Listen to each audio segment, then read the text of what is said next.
Hey class, here's the video for our math assignment on May 13th.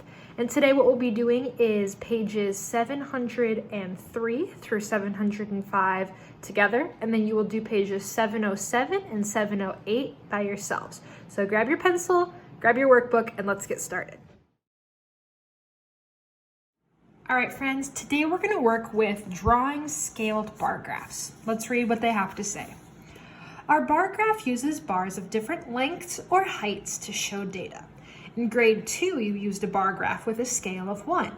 A scaled bar graph can use a scale greater than 1. So we'll talk more about what that means, but let me show you a quick example. Notice how on this bar graph, so you see that there's bars to show how much of each of these categories. Notice the scale, the numbers that it goes up by each time. Is it counting up by 1? No, this scale is counting up by 2. So that's all that we're doing today is bar graphs, but we're gonna have a scale greater than 1. Let's do example 1 together. Milo surveyed 5 grades to find the number of May birthdays. He recorded the data in a tally chart. Display the data in a vertical bar graph. So before we do that, let's look at this tally chart. So it looks like he asked all the kids in 1st grade, 2nd grade, 3rd grade, 4th grade, and 5th grade. And he counted up the number of kids that have birthdays in May. So it looks like 1st grade, there is 5, 2nd grade is 11, 3rd grade is 3, 4th grade is 4, and then 5th grade is 2. So they want us to take this information and display it as a bar graph. So here are the 3 steps. Number 1, draw a rectangle. They have drawn it for us. Label the side and the bottom of the graph to describe the information. So pretend that those bars aren't there. What they're telling us is the labels to describe the information would say, on one side of the graph is the grade in school that he surveyed. The other side of the graph is the number of students that have birthdays in May. So what's the title of this bar graph? What would make the most sense? May birthdays, right? That's the data that he collected. So together we're going to label it May birthdays. Excellent. So number 2, it says choose a scale. A scale is a set number that represents the data organized into equal intervals. So this side here is the scale. Notice how each line that goes across on this graph counts up by 2. That is our scale. And then number 3, we would draw the bars to match the scale. So let's check to see that our tally chart matches this bar graph. So 1st grade, there were 5 May birthdays. Let's see if the 1st grade bar goes up to the number 5.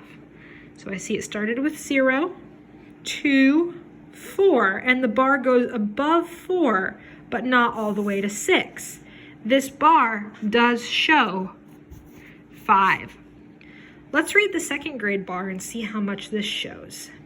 It goes above 2, it goes above 4, 6, 8, it goes above the line for 10, but it doesn't hit the line for 12. 2nd grade is 11. Does that match our tally chart? 5, 10, 11. It does. So then 3rd grade we see has 3, 4th grade has 4. Notice how with 4, the bar is exactly lined up with the 4 scale mark. It's exactly 4. It's not above the line, it's not below the line, it's very exact. And then 5th grade, same thing. 2, it's matched up exactly with the line for 2. So let's turn the page and we will create a bar graph together. So data can be displayed in a horizontal bar graph where the bars go from left to right. So notice how they have the dotted lines here. You can have bar graphs that go from left to right. We call this horizontal, or like the one that we just had is vertical, where they go up and down. Doesn't matter, they show the same data. Example 2. Desmond surveyed his friends about their favorite summer sports. Display the results in a horizontal bar graph. Number 1. Draw a rectangle. Well, actually, hold on. Before we do that, let's look at our tally chart. Tennis, let's write the frequency. I really love that they gave us that little column there. So tennis, how many people's favorite sport is tennis? That's 4. Swimming would be 10. Basketball would be 5, 6, 7. And biking would be 6. There we go. Okay, step 1 for making our bar graph. Draw a rectangle. Again, they already gave us our rectangle. Label the side and the bottom of the graph to describe the information. Okay, so on this side we have the names of the sports. On this side we have the number of friends. And what's the title of this graph? Favorite summer sports. Number 2, choose a scale. Write the scale on the bottom of the graph. Okay, we're counting up by how many in this scale? Right, again, it's going up by 2. 2, 4, 6, 8, 10, 12. We're skip counting by 2, and that's our scale. And then step 3, we draw our horizontal bars to match the data. So you can see that they've kind of done it for us, but for tennis, we would go here where it says tennis, and we would draw our line out to 4. Not past it, not below it, exactly to it. I'm gonna shade it in so we can see it better. And then we would do the same thing for swimming, for baseball, and for biking. And I'm just gonna trace the outline of these bars because we can already see them. They've already drawn them for us. So now we're gonna make some together. Come down here to number 1. It says display the set of data from example 2 in the vertical bar graph. Okay, so they want us to take this data again and display it here. What's the difference between this graph and this bar graph? Right, these are horizontal bars. They go from left to right. Now we're gonna create bars that go up and down. Tennis. Let's check our chart. How many does tennis have? Tennis has 4. So here I come. I'm going to make my bar right over where it says tennis. I'm gonna make sure it goes nice and straight up to 4. Maybe if you have a ruler, you wanna use that to help you make straight lines. And then I am gonna shade this in so it's easier to see. Not too bad. Notice how I stopped exactly on the line for 4. I didn't go over it and I didn't go below it. Let's do swimming. Swimming has 10. All right, here's swimming. Now, it is a long way up there. 10 is a long way from this bottom of our graph. So what I'm actually gonna do is make a little mark here so I know that's where I need to stop, right on 10. So now when I draw my lines, I don't accidentally go too far. Swimming, I'm gonna put some little stripes in this bar just to make it easier to see, and I can tell the difference between this bar and this bar.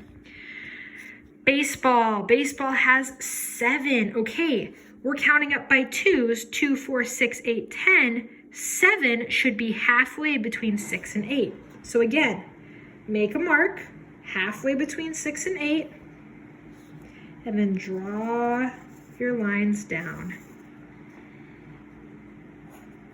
This one I'm gonna put stripes like that, some little checkers.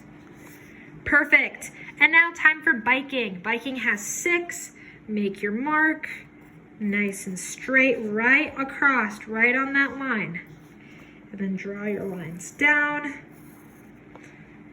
And I'm gonna do swirls in here, just a different pattern so they look different. Ta-da! We have done our bar graph. All right, friends, we're still gonna do page 705 together, but what I'm gonna let you do is I'm gonna let you work this page out on your own, and then I'm gonna come back and show you the answers that I got. Okay, friends, let's go over this page together and I'll share my answers with you.